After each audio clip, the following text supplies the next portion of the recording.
How do you know if you're improving? Daily waste tracking and performance trending at the process level are critical to lean success.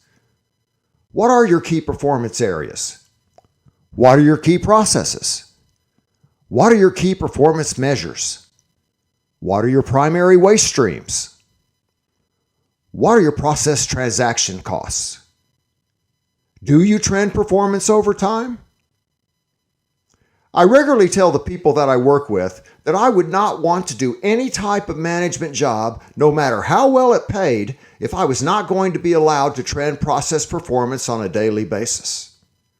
I also believe that you cannot consistently improve process performance, let alone sustain high levels of performance over time, if you do not use line charts, waste databases, Pareto charts, and other tools on a regular basis to analyze process performance and to identify improvement opportunities. That said, I can also unfortunately tell you that a lot of organizations don't use these tools on a regular basis. They may review snapshots of process performance each month, but the percentage of companies that use trend lines and Pareto charts to look at performance on a process-by-process basis, in my opinion, does not even equal 50%. In a high-performing workplace or organization, however, each process owner tracks around 5 to 10 key pieces of process information each day in the areas of safety, quality, cost, and people. You can and should use technology whenever you can to help you capture and analyze this information. My personal experiences and learnings from best-in-class companies has convinced me that sustained continuous improvement is difficult if process data is reviewed only once a week or less. If you follow the guidelines I'm recommending here, you will quickly begin to notice the significance of waste streams that you may have not been aware of. You may notice others that you've been aware of, but you've accepted them as being normal or a mere nuisance. Additionally, if you make sure that costs are part of your daily process measure mix, you will soon begin to use process transaction cost as one of your key cost effectiveness gauges.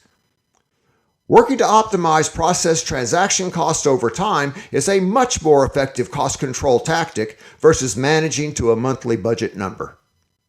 How fast can you improve? How lean is your project development process?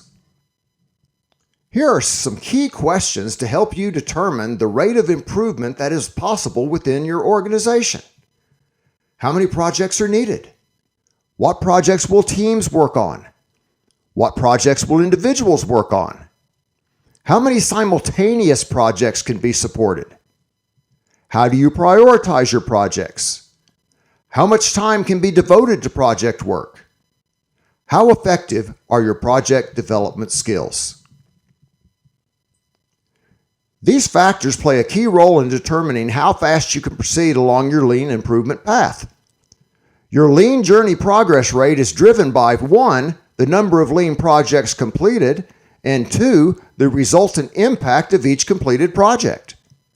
Project throughput and quality rates are driven by the factors listed on this image.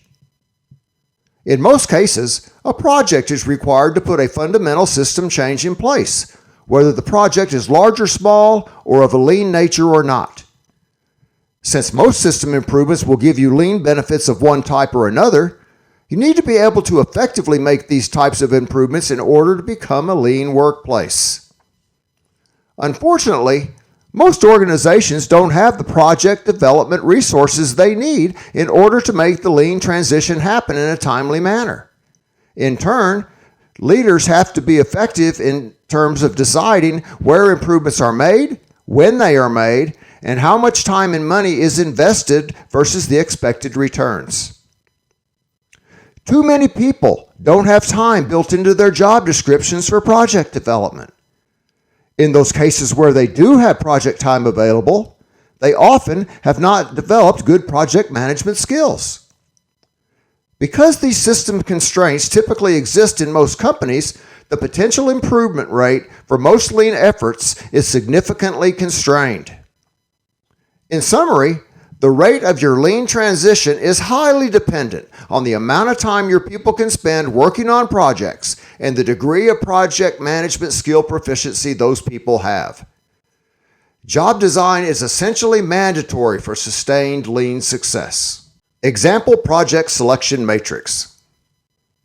Organizations also struggle to effectively prioritize their improvement projects and determine which projects would benefit from the use of a project development team. These two cultural barriers result in people using their limited project time to work on low-priority projects, wasting time on team meetings when essentially equal results could have been obtained through individual work, and/or failing to gain the added value that can come from using a team of people to develop and implement a systems change. One component of formal Six Sigma programs involves using a formal systematic process to select improvement ideas for further development.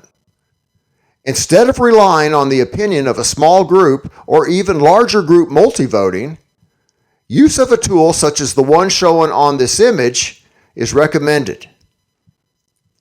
The example decision matrix tool shows which strategic objectives will be affected by each of the proposed projects. Colors or numbers can be used to show strength of relationship in the boxes instead of X's. As you develop your list of lean improvement projects, you also need to decide when the use of a team would improve the quality of a given project. You benefit from using some form of decision matrix to help you prioritize your projects in a manner that is more fact-based than relying on opinion alone. Finally, you will want to develop the ability to assess the leanness of your project development process itself. You can do this in the same disciplined manner that you use for your key work processes. Like all processes, each project development effort has a cycle time, various costs, timeliness, accuracy, and defect rates, customer satisfaction percentages, and health, safety, and environmental outcomes. Team exercise number 2, defining the need for lean thinking. The objective of this exercise is to define an initial list of key waste streams that exist in your part of the value stream map. After you've done this, you'll list the possible benefits that can be gained by reducing these waste streams through the application of lean tools and lean thinking. We would also like you to begin thinking about what a workplace would be like if lean tools and concepts were used on a daily basis. Use the table provided below to create a list of key waste streams that exist in the processes you contribute to daily. All processes produce some form of time, cost, and/or material waste. Any rework is a form of waste, for example, as time and money have to be spent in order to fix the original error. Some additional discussion questions include, what are the key waste streams in our company? How would we benefit by building the use of lean tools into our daily jobs? What would lean tool use look like in our workplaces?